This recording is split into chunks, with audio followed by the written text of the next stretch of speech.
कैसे हैं आप सब। उम्मीद है कि आप सब बिल्कुल खैरियत से होंगी।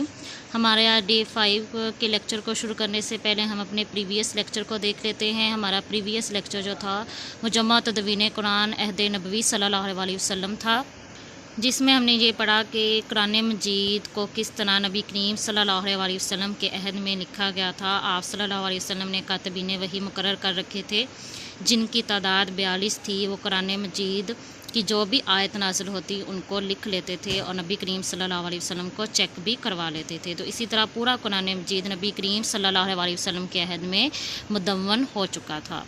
हमारा जो आज का मौजू है वो है जमा तदवीन कुरान अहद सिद्दीकी। स्क्रीन पे आपको नज़र भी आ रहा होगा। आज हम ये पढ़ेंगे कि अहद सिद्दीकी में कुरान मजीद की किस तरह तदवीन हुई और किस तरह उसको जमा किया गया। अहद सिद्दीकी का सबसे बड़ा कारनामा कुरान मजीद की किताबी शक्ल में तदवीन है। इसका पस मंज़र ये है कि मुसलमा कज़ाब के ख़िलाफ़ जंग यमामा में 700 हुफ़ाज़ और तकरीबन 70 कारी शहीद हो गए। हज़रत उमर फ़ारूक हज़रत अबू बकर सिद्दीक़ के पास आए और फरमाया कि अगर इस तरह सहाबा कराम शहीद होते रहे तो मुमकिन है कि हम कुरान मजीद का बहुत सा हिस्सा जो है वो ज़ाया कर बैठें। लिहाजा बेहतर ये होगा कि कुरान मजीद को एक किताबी सूरत में जमा कर लिया जाए। हज़रत अबू बकर सिद्दीक़ ने फरमाया कि जो काम आप सल्लल्लाहु अलैहि वसल्लम ने अपने अहद में नहीं किया वो मैं किस तरह कर लूँ। फिर आप रज़ी ताला अन्हु खुद फरमाते हैं कि हज़रत उमर मुझे बराबर समझाते रहे, यहाँ तक कि अल्लाह ताला ने इस काम के लिए मेरा सीना खोल दिया। हज़रत अबू बकर सिद्दीक़ ने इस काम के लिए हज़रत ज़ैद बिन साबित को मुकर्रर किया। हज़रत ज़ैद बिन साबित ने भी ये फरमाया कि जो काम नबी करीम सल्लल्लाहु अलैहि वसल्लम ने अपने अहद में नहीं किया वो मैं किस तरह कर लूँ, और ये काम बहुत बड़ी ज़िम्मेदारी है।